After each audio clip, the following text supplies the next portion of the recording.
horse with the speed of light, a cloud of dust, and a hearty "Hi-Yo Silver!" The Lone Ranger.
With his faithful Indian companion Tonto, the masked rider of the plains led the fight for law and order in the early western United States. The stories of his strength and courage, his daring and resourcefulness have come down to us through the generations. And nowhere in the pages of history can one find a greater champion of justice. Return with us now to those thrilling days of yesteryear. From out of the past come the thundering hoofbeats of the great horse Silver. The Lone Ranger rides again. Come on, Silver! Up the trail! I'll Silver! Hi!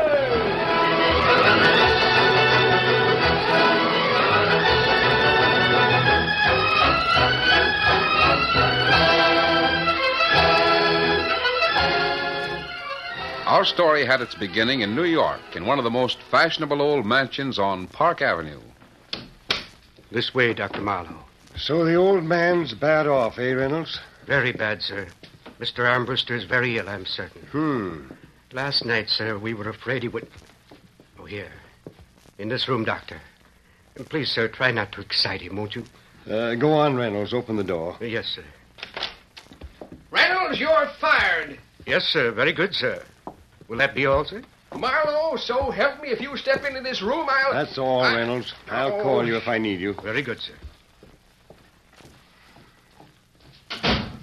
Well, Henry, I warned you... Now, don't you Henry me, you butcher. And I'm warning you.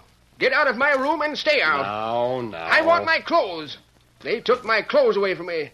I'm a prisoner in my own house. Now, Henry, you've got to listen to reason. You're a very sick man. Sick, am I? I'll say I'm sick. I'm sick of you and that pasty-faced butler and 10,000 relatives hanging around my house practicing up to sing the funeral march. I ain't dead yet. Not by a long shot. Henry, forget for a moment that I'm your doctor. Let's just have a friendly chat, shall we? You're 73 years old. Don't remind me. You've worked hard all your life. You built a tremendous fortune through your own courage and skill. Yes, I built one for you, too, Marlowe.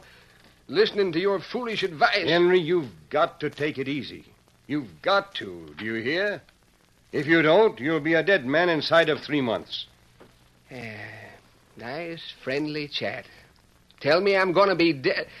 Get out of here, you pill-pushing parasite. Get out. And tell that weasel-faced butler to bring me my clothes or I'll skin him alive. Very well, Henry. It's your life to do with as you please. I'll tell Reynolds you want to see him. I don't want to see him. Don't want to see anybody. All I want is my clothes, you hear?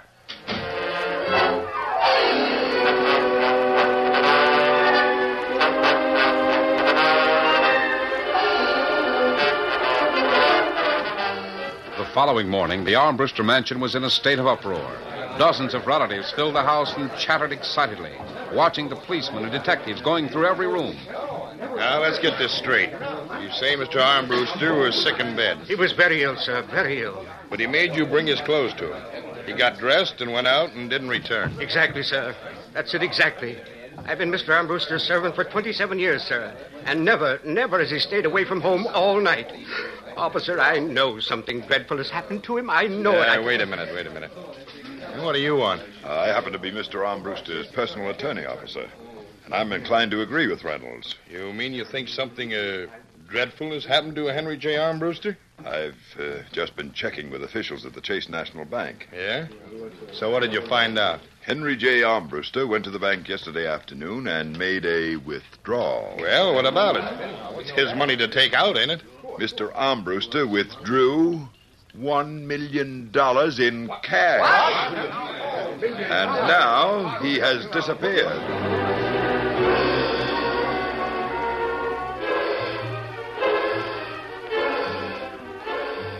The disappearance of one of the wealthiest financiers in the East created a sensation. The search began statewide and continued to spread. Newspapers ran front-page stories in every section of the country and offering a reward of $10,000 for information leading to his whereabouts and safe return. The days ran into weeks, and then, on the incoming stage of Roaring Wells, nearly 2,000 miles to the westward,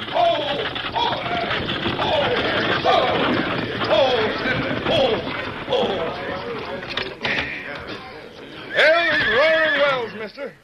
Well, Roaring Wells, eh? Sounds interesting. Very interesting.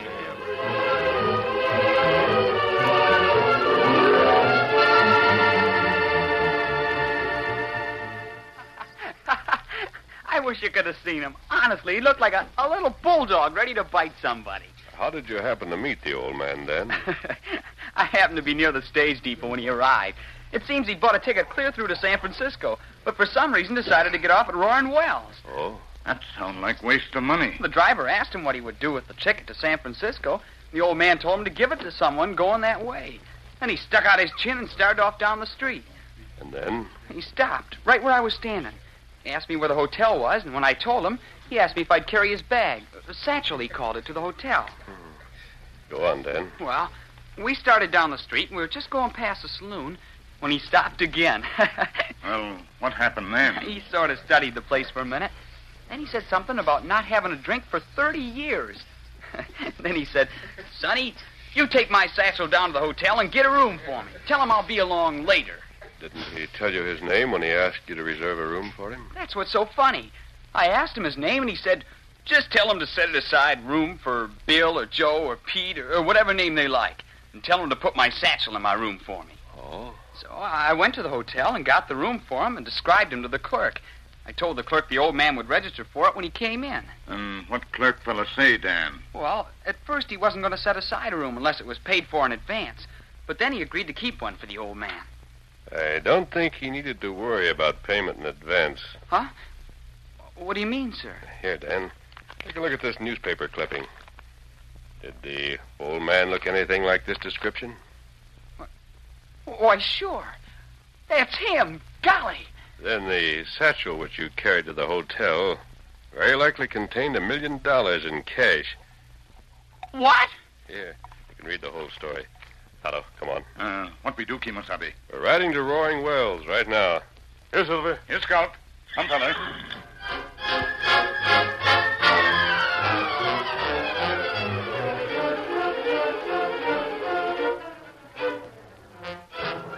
After leaving young Dan Reed on the street in town, Henry J. Armbruster stood for a long moment, gazing at the bat-winged doors of the Wagon Wheel Saloon. It's your life to live, Henry. But I'm warning you, take it easy, or you'll be a dead man inside of 3 months. Then, with an ironic twinkle in his faded blue eyes, the old man muttered to himself. You're darn well tootin' it's my life to live. And I'm not dead yet. Not by a long shot.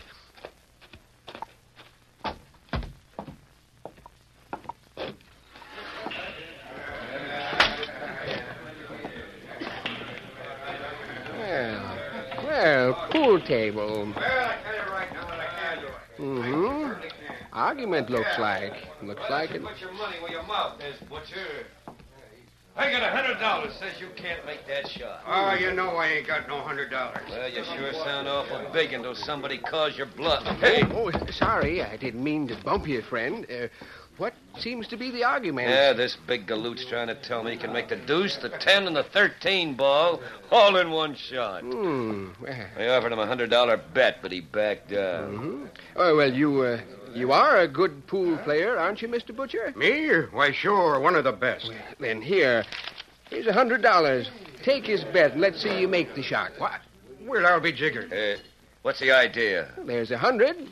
Suppose you put your money where your mouth is, and we'll see whether he can make the shot or not, eh? Oh, you're doggone right.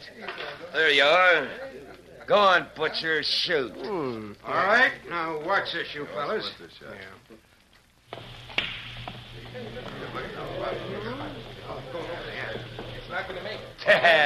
You missed the 13. I knew you couldn't do it. There ain't nobody could make a shot like that. Just a moment, my friend. Huh? You have $200 there. Here's another 200, which I will wager that I can make the shot our friend Butcher just missed.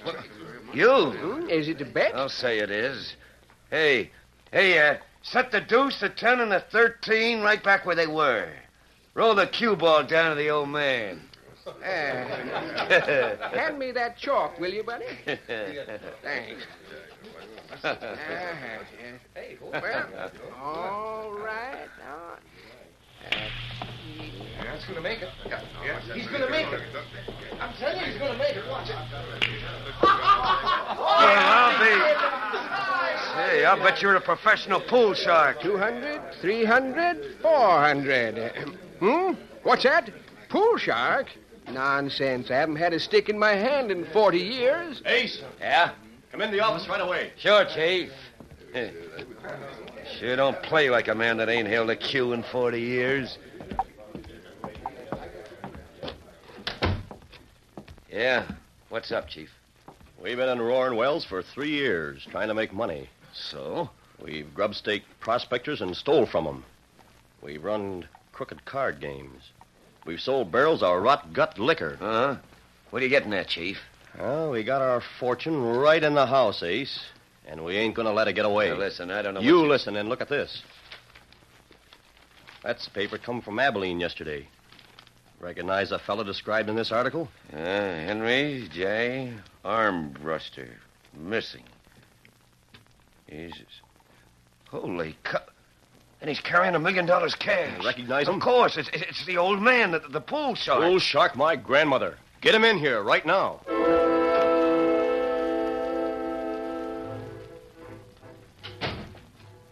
You wanted to see me? Sure. Have a chair, Mr. Armbruster. I see. How did you learn my name? Well, never mind that right now, old-timer. What I want to know is where's that bonanza you've been lugging around all over this country? Huh? The money you took when you left New York. Where is it? That, sir, is none of your business. Now, if that's all you wanted to All ask right, me, Ace. I'll be... Yeah. Throw him in the cellar. Maybe later you'll feel more like talking.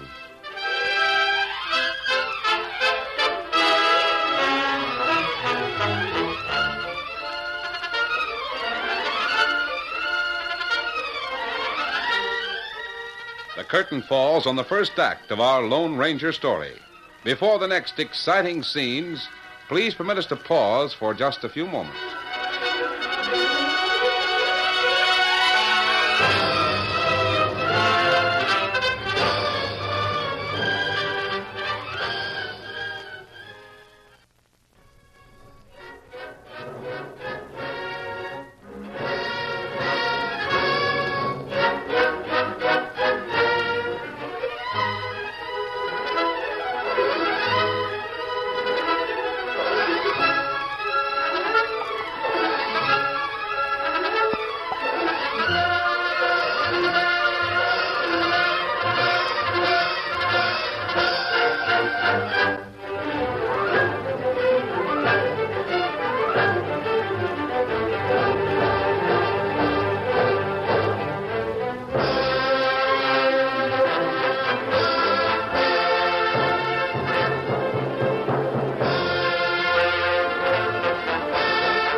Now, to continue our story.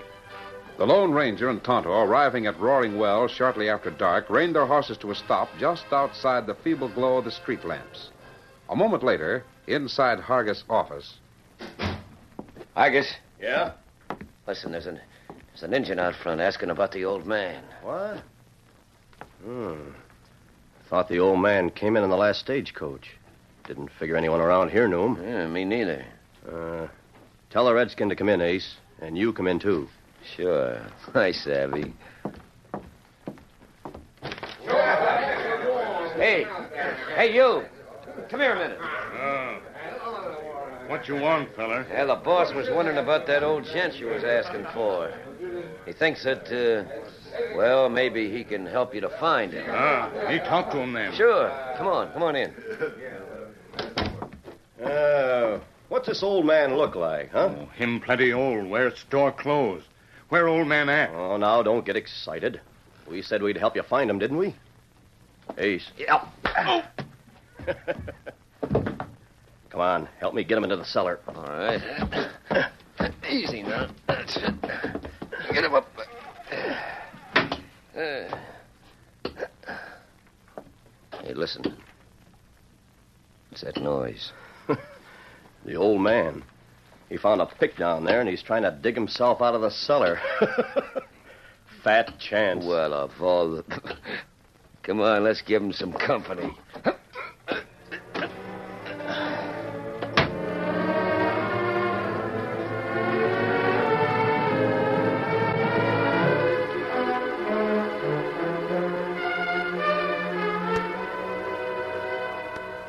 Meanwhile, at the Roaring Wells Hotel. Don't make a move. I want some information. Sure. What do you want to know? There was a boy in here this evening. He reserved a room for an old man. What room did you give him? Well, the old man ain't come in yet. The boy left a handbag to be put in the man's room. Sure. I done that, like he said. What room? 205, second Give floor. me the key, quickly. Now, wait a minute. You can't... Give me the key. Ow, let go my arm. Yes. Here you are. Help! Robbery! Robbery! On the second floor. A masked man in 205. Get him! There he goes. He's got the sergeant. Get him! Shoot! Come on! He went through the window. Come on.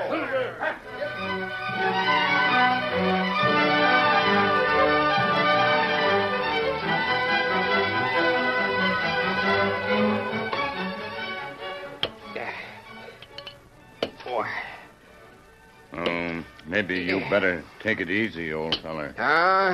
You sound just like that Dr. Marlowe. Take it easy. Take it easy. Well, no use dig cellar too deep. Take too long. Pretty soon, maybe we get out. Oh, doggone little honest work, and I never felt better in my life. Why you leave big city with so much wampum? I'll tell you why. Because I... Wait, listen. Upstairs. Yeah. Argument, eh? Wonder who it is. Tonto think maybe Lone Ranger come. Yeah, kind of anxious to see this friend of yours, Tonto. Sounds like quite a fellow. Well, sounds like shooting up there. Oh, Kimasabi. Come, old man. Door open now. Yeah, you go ahead, Tonto. I'll stay here for a spell. What? No, you come with Tonto. We get out of here. I'm going to stay here. Tonto not savvy me. Carry you. Oh, put me down, you hear? No, you come here now. You with Tonto and Lone Ranger. What's wrong, Tonto? Old feller not want to leave cellar. Tonto carry him. Put me down. Here, I'll help you. Doggone it, the fella can't have no fun at all without a dozen pesky people looking after him. You're going to get out of here with us right now. Not on your tin type, I ain't. I'm going... Hey, well, what's that mask for? Who are you? Him Lone Ranger. Oh. I'm your friend, Mr. Armbruster. There's no need to worry. My friend, eh? Wearing a mask and shooting up the... Say, how'd you find out my name? Probably the same way Gil Hargis and Ace Daniels found out. The story of your disappearance has been in every newspaper in the country, I imagine. Doggone it, I wish people could learn to mind their own business once in a while. Otto, get some rope and tie up Hargis and Daniels. I'll get Mr. Armbruster to his hotel and then send the sheriff over. But I tell you, I don't want to go to any hotel. All I want is for people to let me be and mind their own business. Doggone it anyway. Come on, old-timer. Confounded meddlers. Remember the boy whom you asked to get you a room at the hotel? Why, of course I remember him. You think I'm in my second childhood? Well, his name is Dan Reed. A particularly good friend of mine. Yeah, what about him? That bag you gave Dan to take to the hotel for you. Am I right in thinking it contained the money you took from New York? Now, see here. That was my money, taken from my own personal account. I didn't abscond with it. It didn't come from the depositors of my corporation. Oh, so that's what you're after. The money. Well, you'll play a fancy turn getting it, my friend. So happens I already have it, Mr. Armbruster. You have, eh? Well, I reckon I don't need it anyway. No. Come on, old-timer. Since you're not interested in the money, I'll leave you at the hotel. And I'm turning your money over to Wells Fargo for safekeeping. I don't give a hoot what you do with it. All right, then. Here's the hotel. I'll see you later. Yeah? That's what you think.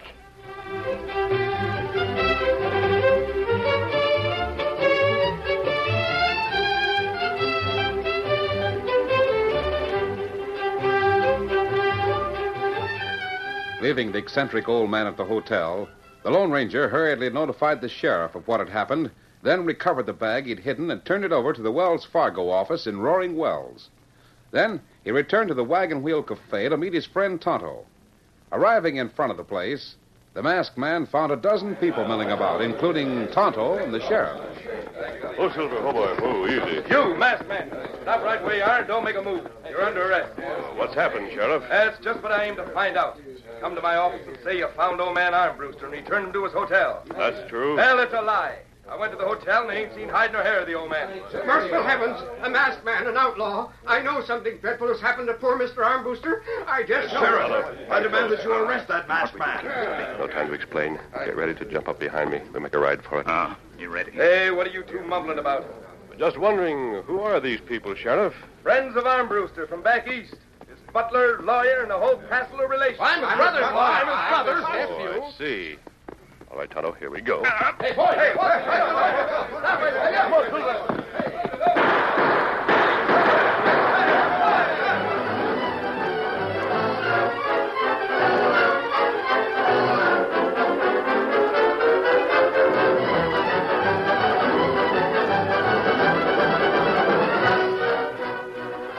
An hour later, in the Lone Ranger's well-hidden camp, Maybe old man foolish, him loco. Golly, from the way he's acted, it certainly sounds that way. I'm not so sure he's loco, Tonto.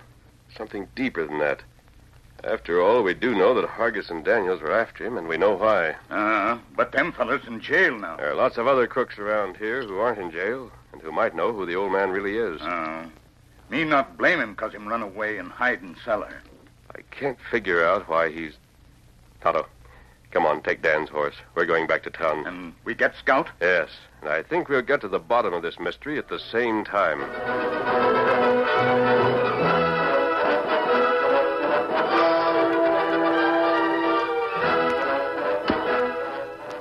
It's a good thing Sheriff put them fellas in jail. Now I can... Who's that?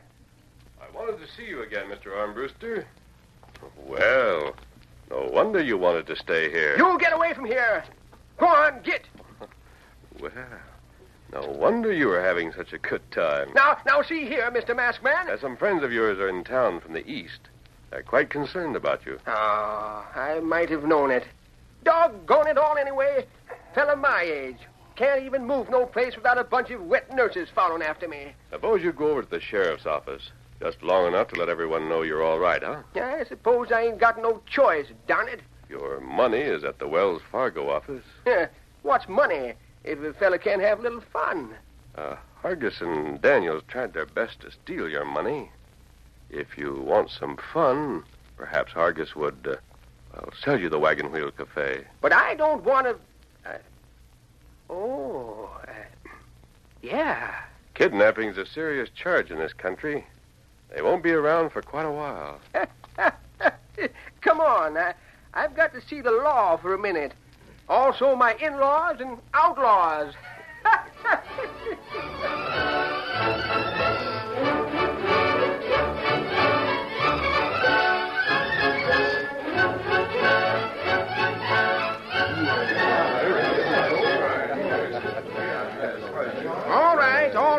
all simmer down. Simmer down before you get sick or something. I'm all right. That's all there is to it. Sheriff, where's that fellow Hargis? He's back in the cell. Why? Want to talk to him for a minute. Huh? Oh, sure. Lead but on, Sheriff.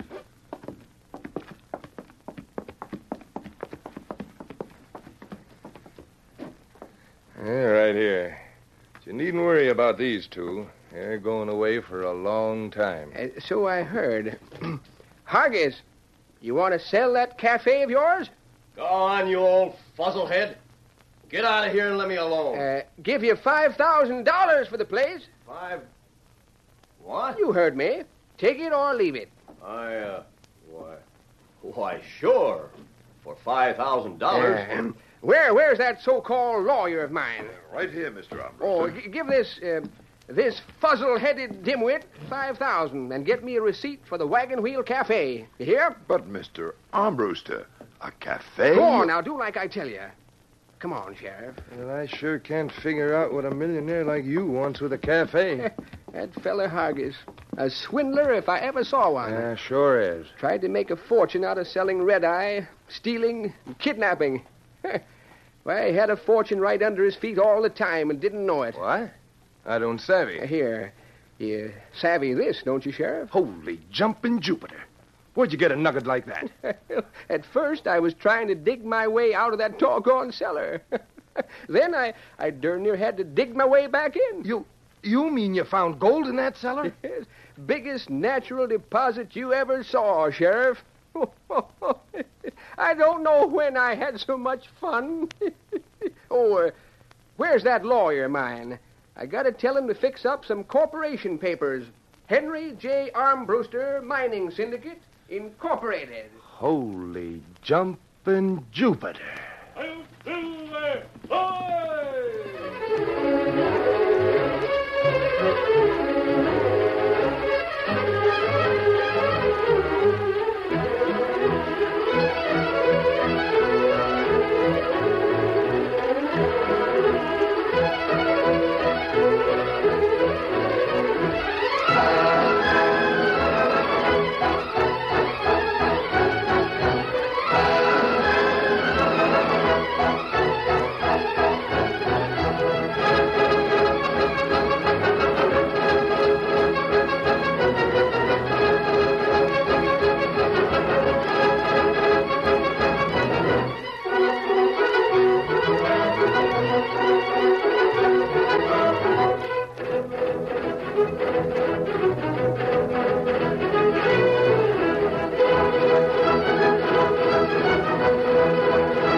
The story you have just heard is a copyrighted feature of the Lone Ranger Incorporated.